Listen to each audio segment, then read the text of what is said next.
पुल है, ब्रिज है, और उस सेतु का नाम, उस ब्रिज का नाम भाषा है।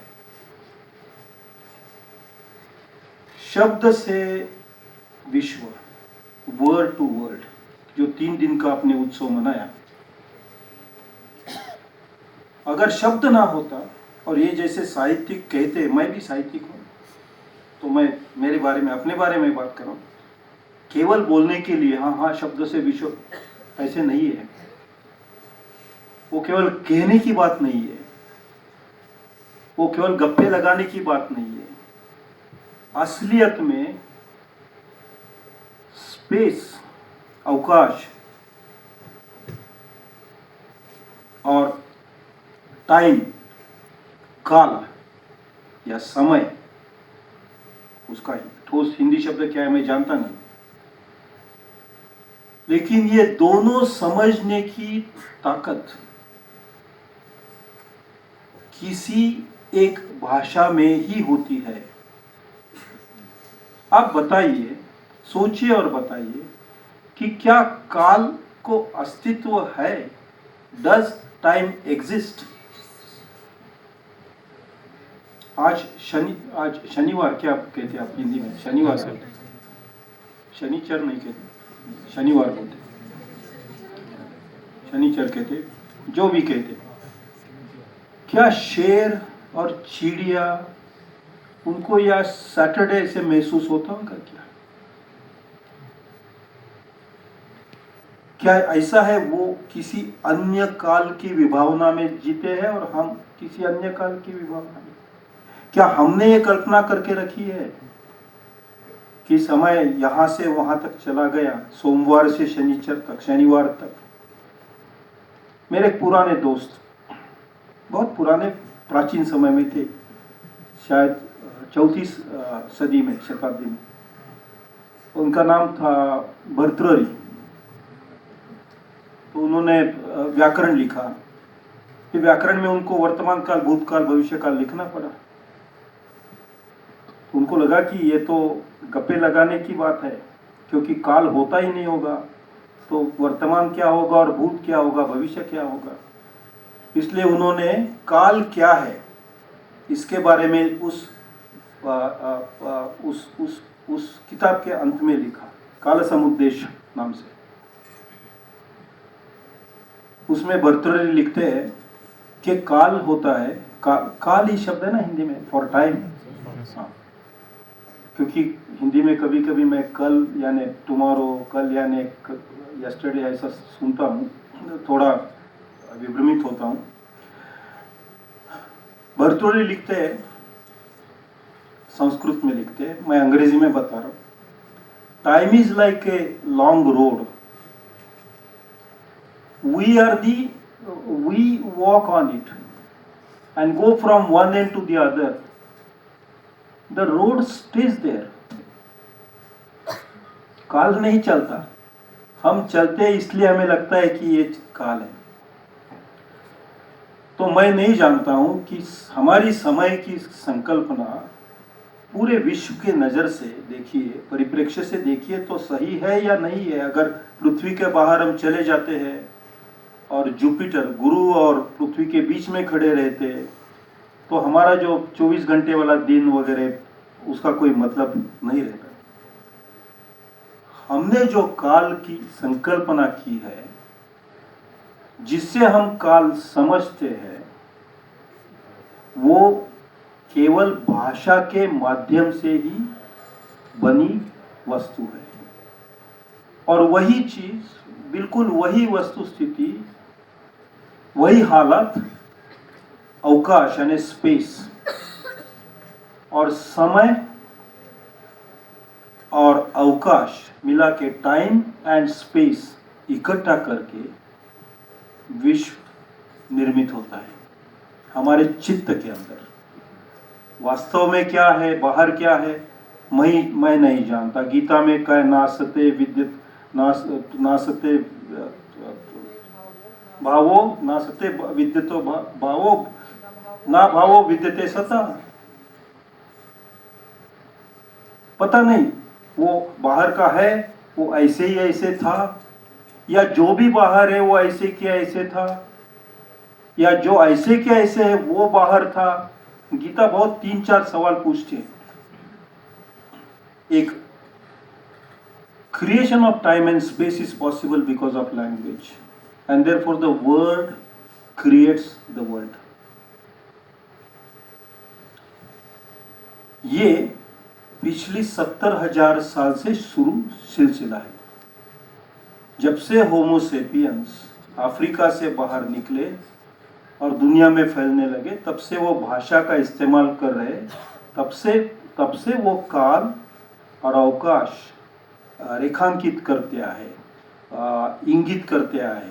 दे have been marking time and space all along last 70,000 years। और हर जगह जहां काल और स्थल का नया मिश्रण है, वहां नई भाषा पैदा करते आए। हमारे देश में कुछ, मैं 70,000 साल की बात तो नहीं करता, लेकिन पिछले 1-2 हजार साल में आपने जब भी कभी कोई इब्न बटूता यहाँ आया या तो कोई अमीर खुसरू ने यहाँ बात की, तो हमेशा बहुभाषिक ऐसा ही उल्लेख हुआ है। या तो शायद आपको याद होगा, आप उस समय उपस्थित होगे, तो मैं नहीं था, आप हो सकते, किसी एक आश्रम में विद्यार्थी है, बाहर से कोई एक व्यक्ति आता है, बहुत देखने में उग्र और ऐसे, और कोई कथा उनको कहने लगता है। तो विद्यार्थी बोलते हैं, अरे बीच में क्यों ठहरे, और कहो, बहुत अच्छी है, फिर से एक बार कहो, वंस मोर। तो वो बोलता है कि देखिए, मुझे इतनी आती है, बाकी का हिस्सा और किसी को आता है, और बाकी का हिस्सा और किसी को आता है। अष्टादश सहस्त्राणि अष्टादश शतानि च हम वेत्ति शुको वेत्ति संज्ञा वेत्ति वानवा। ये महाभारत के आदि पर्व में महाभारत सबसे पहले कैसे बोला गया, इसका रिपोर्ट है। अब ये रिपोर्ट क्या है कि ये जो कहने वाला है, घुमंतु यायावर जंगल से आया, उसे 8,000 लाइन्स पता है, याद है। शुक को उसकी जाति अलग है, उसको 8,000 पंक्ति। संजय का काम और कुछ है। They speak 3 different languages. ये 3 भाषाओं में एक कथा है, वो मिक्स होती है और फिर महाभारत बनती है। बहुभाषिकता, बहुभाषिकत्व, ये भारतीयता का सबसे महत्व का गुण है, सबसे मध्यवर्ती उसका मार्कर है। The central trait of being an Indian is to be multilingual. ये समझ हमारे पहले के पीढ़ियों को बहुत अच्छी तरह से थी। एनी बेसेंट को थी, जवाहरलाल नेहरू को थी। मैं तो मानता हूं कि आपने 3 दिन में जो उत्सव मनाए, वो देखते मैं तो खुश हो रहा हूं सुन के। लेकिन अगर गुरुदेव होते तो उन्हें बड़ी खुशी होती कि इस तरह के अनेक भाषाएं एक मकान में बोली जाती है, उसकी पढ़ाई होती है, उस पे रिसर्च हो रहा है, उसका विकास हो रहा है। अगर आनंद कुमार स्वामी होते तो उनको बड़ी खुशी होती। अगर कर्नाटक के केवी पुत्तप्पा होते या तो डी.आर. बेंद्रे होते तो उनको बड़ी खुशी होती। महाराष्ट्र के बालचंद्र नेमाड़े होते तो उनको बड़ी खुशी होती। या तो तमिल के सुब्रमण्य भारती होते तो उनको बड़ी खुशी होती।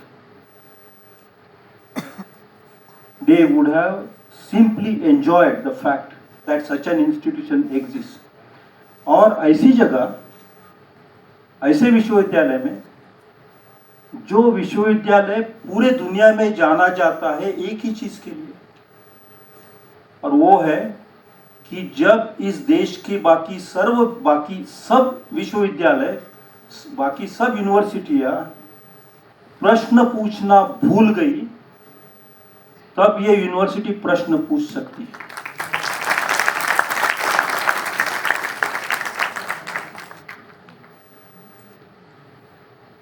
मुझे बड़ी खुशी हो रही है कि आपने 50 साल तक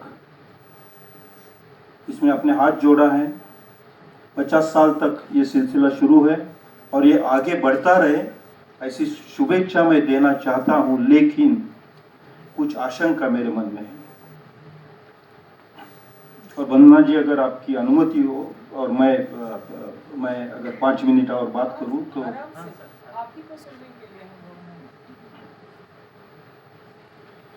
थैंक यू, आप बहुत पोलाइट है।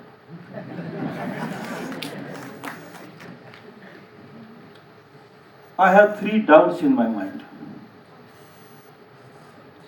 वो 3 मेरे मन में चिंता के विषय है जो आपसे मैं साझा करना, बांटना चाहता हूँ, शेयर करना चाहता हूँ। पूरी दुनिया में 7000 भाषाएं हैं और उसमें से सबसे ज्यादा संख्या में जिस देश में भाषाएं हैं उस देश का नाम भारत, हिंदुस्तान, इंडिया, जो भी नाम हो। इस भाषा के बहुलता का हमें नाज होना चाहिए इस देश में।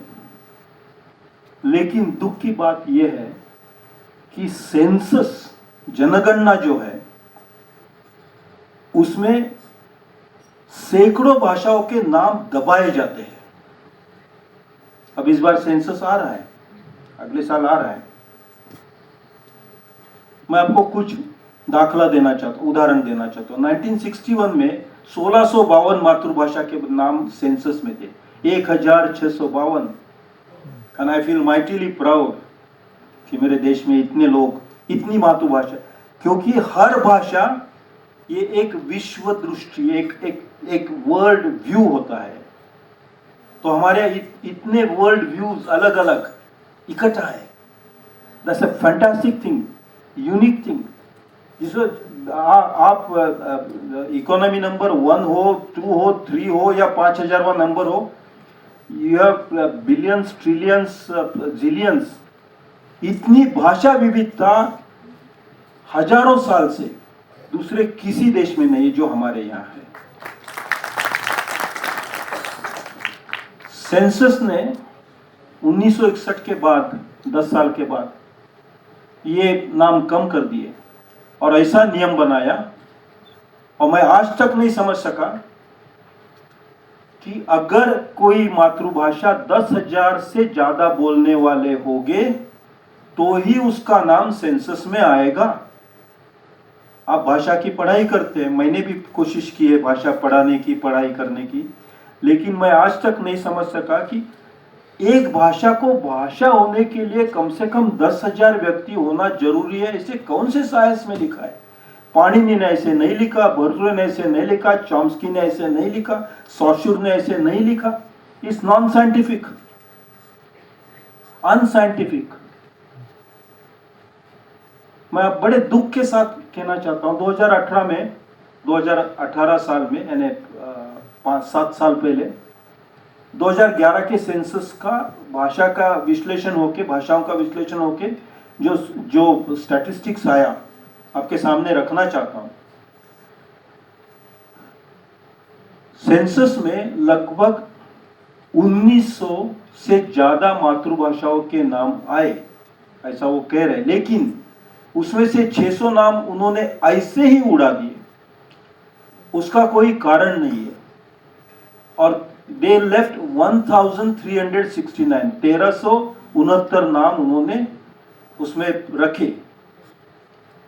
ऊपर के 600 नाम क्यों उड़ा दिए, उसका कोई भी रीजन न पार्लियामेंट में है, न किसी पब्लिक दस्तावेज में है। आप कल्पना कीजिए, आपकी एक मातृभाषा होगी, हर एक की मातृभाषा तो है। अगर आपके मातृभाषा का नाम सेंसस से उड़ा देंगे वो, तो आप क्या करेंगे? आप सेंसस को उड़ाना चाहेंगे खुद जाके? 600 भाषाओं के नाम, मातृभाषाओं के नाम सेंसस से बाकात किए गए, they were left out without any reason. जो 1369 भाषा थी मातृभाषा, उनको दबा दबा के उन्होंने 121 बॉक्सेस में बिठाया और डिक्लेयर किया देश के सामने कि हमारे यहाँ 22 भाषाएं और 90 और 9 अन्य भाषाएं, नॉन शेड्यूल भाषाएं हैं। अनुसूचित 22, अनुसूची में नहीं है ऐसी 99, 121। What a great atrocity. 1369 भाषा, मातृभाषा के नाम सेंसस के पास है, लेकिन किसी भी साइंटिफिक वजह के बगैर, किसी भी साइंस का बेसिस, कोई भी साइंस का बेसिस नहीं है, the country is suppressing the linguistic information, the country is hiding linguistic information from the citizens of the country. मैंने कुछ समय पहले कहा कि बहुभाषिकता यह हमारे भारतीयता का सबसे बड़ा लक्षण है। अगर उसी पे हमला होता होगा तो बड़ी दुख की बात है। मैंने इस बार रजिस्ट्रार जनरल ऑफ सेंसस को खत लिखा कि क्या आप इस बार जो भी भाषाओं के बारे में लिटरेचर पब्लिश हुआ है, जिसके ग्रामर्स पब्लिश हुए हैं, जिसके लेक्सिकॉन यानी शब्द संग्रह पब्लिश हुए हैं, डिक्शनरियां निकली है, उन सबके नाम आपके सेंसस में देंगे या नहीं देंगे?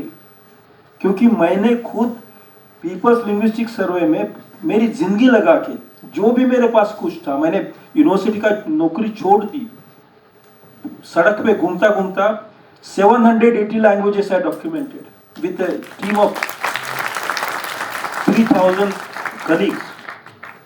उसमें से बहुत सारे इस यूनिवर्सिटी में भी है। अब यह 780 भाषाओं का दस्तावेज है, सबूत है, एविडेंस है, लेकिन सेंसस वाले अगर बोलेंगे कि 780 भाषाएं है ही नहीं और हमारे पास केवल 100 या 120 या 122 भाषाएं हैं, तो नागरिक ने क्या करना चाहिए? मैं मानता हूं हम ये इंस्टीट्यूशन भाषाओं के बारे में इतना काम कर रही है, हैट्स ऑफ टू यू, मैं आपको सलाम करता हूं। लेकिन अगर आपकी इजाजत हो तो मैं बड़ी विनम्रता से आपको एक रिक्वेस्ट करना चाहता हूं कि आप दिल्ली में है, सेंसस का ऑफिस भी दिल्ली में है, हो सके तो सेंसस ऑफिस तक पहुंच जाइए। चिल्लाने की जरूरत नहीं, कोई शोर मचाने की जरूरत नहीं। मैंने कहा कि Jawaharlal Nehru university is known all over the world because the students in this university are able to ask a question. आप भाषा भवन में हैं, भाषा, संस्कृति, साहित्य विषय में आप आपकी जिंदगी दे रहे हैं। मैंने आपके सामने विषय रखा कि सेंसस भाषाओं के नाम विदाउट एनी साइंटिफिक रीजन निकाल रहे हैं। मैंने ये भी आपको कॉम्प्लीमेंट दिए कि आप सवाल पूछ सकते हैं। सेंसस भी दिल्ली में है, आप भी दिल्ली में है, और भाषाएं इस देश में है।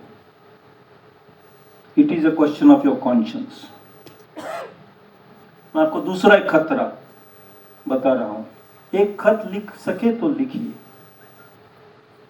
सेंसस को एक खत लिख सके, एक मेल भेज सके तो भेजिए कि क्या भाषाओं की यादी आप जब देश के सामने रखेंगे तो साइंटिफिक बेसिस पे रखेंगे या नहीं रखेंगे।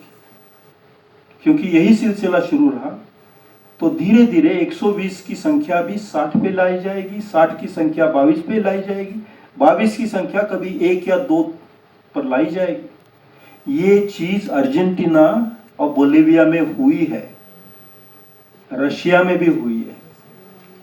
उसमें लेफ्ट कंट्री और राइट कंट्री का कोई, all states like to suppress the languages of the people. No state likes the people to speak, ask questions, have thoughts. उनको सीडिशन दे के कोई एक बोलते ना एनेस्थीसिया दे के अच्छा सा मौज मजा करो, तालियां बजाओ, आप त्यौहार करो वगैरह वगैरह, स्टेट को बहुत अच्छा लगता है। सवाल न पूछने वाली प्रजा ये राजाओं को हमेशा अच्छी लगती आई है। वन मोर, भाषाओं में छोटी भाषा और बड़ी भाषा ऐसा होता है, ऐसे आप मानते हैं क्या? मैं नहीं मानता। सभी भाषाएं भाषाएं होती है। कुछ 200 साल पहले निर्माण हुई होगी, कुछ 20,000 साल पहले निर्माण हुई होगी। महाराष्ट्र में बुल्ढाना डिस्ट्रिक्ट में, महाराष्ट्र के है कोई यहाँ? अच्छा, बुल्ढाना नाम का डिस्ट्रिक्ट है, जिला है, उसमें 3 तालुका में निहाली नाम की भाषा बोली जाती है। निहाली भाषा ये कम से कम 20 से 25,000 साल पुरानी होगी। यानी होलोसिन के पहले, जब भीमबेटका देखा है मध्य प्रदेश में, वहां रहने वाले लोग शायद उस तरह की भाषा बोलते होंगे। It's treated as a language isolate, वो किसी भाषा फैमिली से बिलोंगिंग नहीं है। लेकिन जो बोलने वाले की संख्या है 10-15 हजार है, ज्यादा नहीं है। और मराठी जो बोलते हैं उनकी संख्या 8-10 करोड़ है। उसका मतलब ये नहीं कि Marathi is bigger greater than Nihali और निहाली इज ग्रेटर देन। हर भाषा होती है, अलग अलग भाषा होती है। उसका उसके उम्र का कोई उससे संबंध नहीं कि ये बड़ी है या छोटी है। Sanskrit is one of the languages. Other languages are equally important. लेकिन अगर कोई चाहे कि आप पे संस्कृत ही थोपे तो वो गलती होगी, क्योंकि 1000 साल पहले मराठी में ज्ञानेश्वर, तुकाराम वगैरह ने संस्कृत छोड़ के मराठी की तरफ अपना प्रवास शुरू किया। नामदेव ने, पंजाबी में यही हुआ, कश्मीरी में यही हुआ, हिंदी, बहुत सारी भाषाओं में, बंगाली में, उड़िया में। तो फिर से उसी बस स्टॉप पे ले जाना, आगे प्रवास नहीं चलेगा ना, पीछे मुड़े जाएंगे। Sanskrit is great language. शायद आपने नोटिस किया होगा, मैंने 1-2 संस्कृत पंक्तियां जाते जाते बोलने की कोशिश की, मैडम ने मुझे करेक्ट भी किया। I am very glad you read the Gita every day. वो दूसरे अध्याय गीता का, उसमें से उनको ज़्यादा अच्छी याद था। इट्स ए ग्रेट लैंग्वेज, लेकिन उसका जो इतिहास है संस्कृत का, जो इतिहास है वही इतिहास होगा ना। उसे विपरीत रूप से दिखाने की कोई कोशिश करे, उसका इतिहास अगर बदलने की कोशिश करे तो वो साइंटिफिक नहीं होगा। और ये कोशिश बहुत बड़े पैमाने पे शुरू है। हमारे देश में इस समय अलग अलग भाषा फैमिलीज है, भाषा परिवार के भाषा, जैसे वनस्पति के होते हैं, प्राणियों के होते हैं, जूलॉजी में, बॉटनी में, ऐसे लिंग्विस्टिक्स में language family, Indo Aryan family, Dravidic family, Austro Asiatic family, Sino Tibetan family, 4-5 हमारी प्रमुख फैमिलीज है। एक बड़ी कोशिश है दिखाने का कि ये सभी एक ही भाषा फैमिली से निर्माण हुए हैं। तो वो तो एक बड़ा जोक होगा, कि वो साइंटिफिक नहीं होगा। और उसके लिए भी सरकार ने कुछ पैसे लगाए, जिससे non scientific knowledge of language is more dangerous than having no knowledge of language. लेकिन वो non scientific knowledge of language बढ़ाने के लिए काफी पैसे लगाए जा रहे हैं। This is a risk for the growth of our languages. और तीसरा, मुझे जो आखिरी, और मैं मेरी बात पूरी करूंगा, वर्चुअल वर्ल्ड जो निकला है, देखिए मैं कोई लेफ्ट का या राइट का नहीं हूं। मैंने मेरी जिंदगी में आखिर पूरी जिंदगी भाषा के लिए ही लगा के, भाषा पे प्यार करके मैंने काम किया। पागल जैसे भाषाओं पे प्यार किया है मैंने, सभी, हर भाषा। इसलिए मुझे कोई फर्क नहीं पड़ता कि ये व्यू राइट का है या लेफ्ट का है। जो अनसाइंटिफिक व्यू है उसे मैं अनसाइंटिफिक ही कहूंगा। फिर मुझे कोई मार भी दे तो कोई मुझे चिंता नहीं है। मैं इतना करेजस भी नहीं, मैं इतना बहुत करेजस वगैरह नहीं हूँ, मैं कोई हीरो नहीं हूँ, मैं कॉवर्ड ही हूँ। लेकिन ये मेरी श्रद्धा है, साइंस पे मेरी श्रद्धा है। Science, I believe in science, and universities are there to promote science and not to demote science. तो वर्चुअल वर्ल्ड जो निकला है, जैसे मैं बात कर रहा था तो आपने 5-6 बार आपके मोबाइल की तरफ तो देखा ही होगा कम से कम। ये वर्चुअल वर्ल्ड मानवीय जुबान को बड़ा चैलेंज बना है, और इसके ऊपर जो स्टडीज हुए वो ये बताता है कि वर्चुअल वर्ल्ड में मेमोरी की जो स्पेस है, आर्टिफिशियल मेमोरी की, वो इंसानी मेमोरी स्मृति को क्षति पहुंचा रही है, हानि पहुंचा रही है इस हद तक कि कुछ समय के बाद, और बहुत लंबे समय के बाद नहीं, लेकिन शायद हो सकता है 10 साल या 15 साल या 20 साल ज़्यादा से ज़्यादा, वो स्मृति जो है artificial memory, the memory chip will take full control of the human brain. अगर इंसानी दिमाग में जो स्मृति है उसको क्षति पहुंचे, हानि पहुंचे, तो भाषाओं में किस तरह से वर्तमान काल, भूतकाल, भविष्य काल, ये कालवाचक जो परिमाण है वो कैसे जिंदा रहेंगे। मैंने कुछ अभ्यास किया, कुछ भाषाओं में 5 प्रकार के भूतकाल होते थे। आज उस भाषाओं में बोलने वाले बच्चे 2 से ज्यादा भूतकालवाचक वाक्य नहीं बना रहे। The ability to belong to time is lost. The ability to belong to space is lost in virtual space. Virtual space में कुछ भी हो सकता है, कहां से कहीं तक भी। इसका मतलब है कि मानवी इंसान ने निर्माण की हुई भाषा को सबसे बड़ा डेंजर स्टेट के पास से नहीं है, वो तो है ही, मैंने बताया। सबसे बड़ा डेंजर ये वर्चुअल स्पेस से है। हम बहुत बार कहते हैं कि डिजिटाइज करेंगे, हम डिजिटाइज करेंगे, बहुत अच्छा होगा, लेकिन आज आगे क्या होगा ये सोचना पड़ेगा। और इसके लिए हमें भाषाओं को जिंदा रखना किसी भी हालत में, उसके लिए नए तरीके निकालने। एआई, आर्टिफिशियल इंटेलिजेंस या जनरेटिव एआई, देखिए भाषा जब हम बोलते हैं तो मेरा वाक्य पूरा करने के पहले ही आपको कुछ अंदाज आता है कि आगे ये वाक्य कैसे होगा, क्योंकि your consciousness engages with my consciousness. उसे फिलोसोफर्स इंटरसब्जेक्टिविटी कहते हैं, फेनोमेनोलॉजी में इंटरसब्जेक्टिविटी कहते हैं। चित्त मिश्रण, चित्त का मिलन नहीं, चित्त मिश्र हो जाते दो उस भाषा के वाक्य में। जैसे एक ब्रिज के 2 छेड़े में, 2 एंड्स में जमीन है वो इकट्ठा हो जाती है, वो ब्रिज को लेके, सेतु को लेके। उसी तरह से भाषा से चित्तों का मिश्रण होता रहता है जब तक वो वाक्य बोला जाता है, तब तक। जैसे वाक्य पूरा होता है ये 2 चित्त फिर से अलग अलग होते हैं। That intersubjectivity is completely wiped out when artificial memory and human memory are interacting. इंसानी जुबान आर्टिफिशियल मेमोरी के माध्यम से जब आगे चलेगी तो इंटरसब्जेक्टिविटी जो भाषा का फाउंडेशन है वो चला जाएगा। मैंने 3 खतरे, एक टेक्नोलॉजी का, मैं ये नहीं कह रहा हूं सब टेक्नोलॉजी आपके लिए खतरा है, लेकिन इसमें रिसर्च करना जरूरी है। दूसरा स्टेट का, जो सेंसस के द्वारा आपकी जुबानें खींच रहा है, काट रहा है। मैं ये नहीं कह रहा हूं कि हर स्टेट इज ए कैलामिटी, लेकिन इसके बारे में रिसर्च करना चाहिए, कुछ काम करना चाहिए।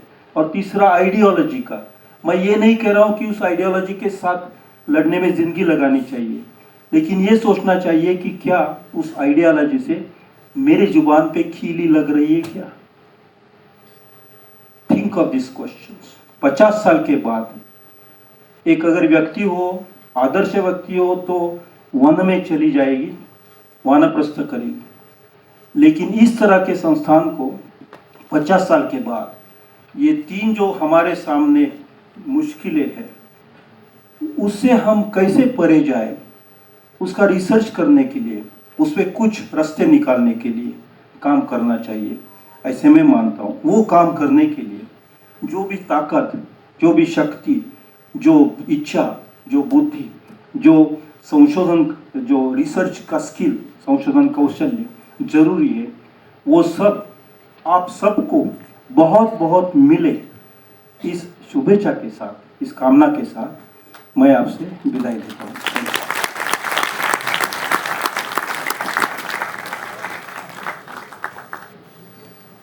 बहुत धन्यवाद सर, इतने सुचिंतित, तार्किक और विचारोत्तेजक व्याख्यान के लिए। अभी आप लोग रुकें, अभी हम स्मारिका का लोकार्पण करेंगे। इस 50 साल आयोजन के लिए हमने एक स्मारिका तैयार की।